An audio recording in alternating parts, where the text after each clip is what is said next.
राधे राधे प्यारे भक्तों, शाम सदाशिव चैनल में आप सभी का स्वागत है। आज हम आपके लिए लेकर आए हैं मकर संक्रांति साल 2025 तिथि पुण्यकाल और महापुण्यकाल मुहूर्त।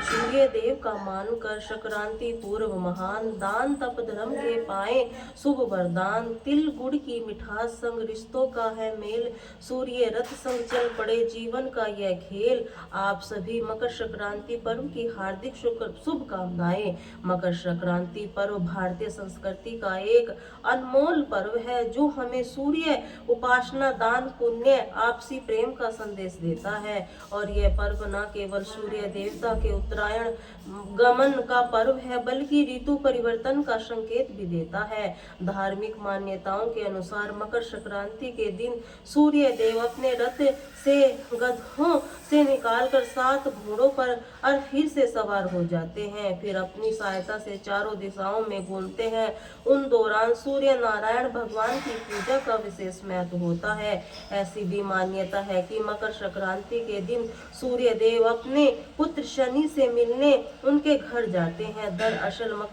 मकर राशि का स्वामी शनि देव है और सूर्य मकर राशि में प्रवेश करना पिता और पुत्र के अनोखे मिलन को दर्शाता है। मकर संक्रांति के दिन ही खर मास भी समाप्त हो जाता है। इस दिन के बाद से रुके वे सभी मांगलिक कार्य फिर से शुरू हो जाते हैं। मकर संक्रांति के दिन महापुण्य काल में मुहूर्त का विशेष महत्व है, तो चलिए आपको बताते हैं। साल 2025 में पड़ने वाली मकर संक्रांति की तिथि, पुण्य काल के शुभ मुहूर्त के बारे में। हिंदू पंचांग के अनुसार इस साल मकर संक्रांति 14 जनवरी 2025 का माघ मास कृष्ण पक्ष प्रतिपदा तिथि और मंगलवार के दिन है। इसी के साथ इस दिन पुण्य नक्षत्र का भी संयोग बन रहा है। इससे एक दिन स्वग्रही मंगल पुण्य योग, भौम पुण्य योग भी बन रहा है, जिससे मकर संक्रांति के पर्व का महत्व और भी बढ़ गया है। और विशेष बात यह है कि इस बार 19 साल बाद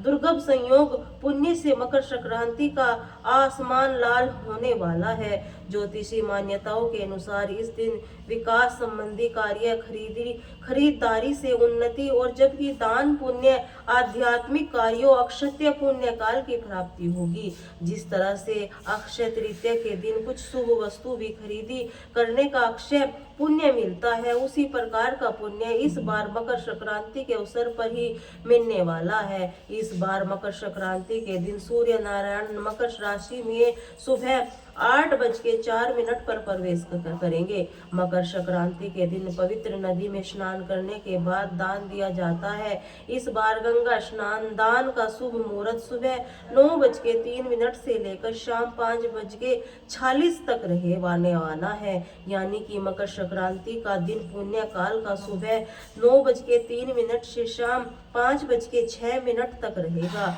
वही महापुण्य काल का समय रहेगा सुबह 9:03 से 10:48। महापुण्य काल में कोई भी शुभ कार्य करना, किसी नई वस्तु की खरीदारी करना, पूजा पाठ, दान पुण्य से जुड़ा हुआ कोई भी कार्य करना बहुत ही शुभ माना जाता है। धार्मिक मान्यताओं के अनुसार मकर संक्रांति के दिन देवताओं के लिए शुभ हो जाते हैं। ऐसे भी मान्यता है कि इस दिन स्वर्ग का दरवाजा खुला रहता है। इस दिन पूजा पाठ, दान, तीर्थ, नदी में स्नान करने से मोक्ष की प्राप्ति होती है। इस दिन दान में तेल, गुड़, उड़द, खिचड़ी या फिर गर्म वस्त्रों का दान किया जाता है। सभी को अपने सामर्थ्य के अनुसार कुछ न कुछ दान अवश्य देना चाहिए। पौराणिक कथा के अनुसार भीष्म पितामह की इच्छा मृत्यु का वरदान प्राप्त था, लेकिन दक्षिणायन सूर्य होने के कारण बाणों की संज्ञा पर रहकर उत्तरायण सूर्य का इंतजार करके मकर संक्रांति पर उत्तरायण में ही उन्होंने अपनी देह का त्याग किया, ताकि वह जन्म मरण के बंधन से मुक्त हो जाए। मकर संक्रांति के दिन सूर्य उत्तरायण होने पर यदि किसी की मृत्यु होती है, उसे निश्चित ही मोक्ष की प्राप्ति होती है। इस बार मंगलवार के दिन सूर्योदय होगा सुबह 7:14 पर सूर्यास्त, शाम 5:57 पर ब्रह्म मुहूर्त, सुबह 5:38 तक 6:02 तक रहेगा। पुनर्वस नक्षत्र सुबह 10:01 तक रहेगा। बाद में पुण्य नक्षत्र रहेगा। राहु काल दोपहर 3 बजे से 6 बजे ये 30 मिनट 4 बजे तक रहेगा। उम्मीद करती हूँ यह जानकारी आपको पसंद आएगी। बोली श्री राधे राधे।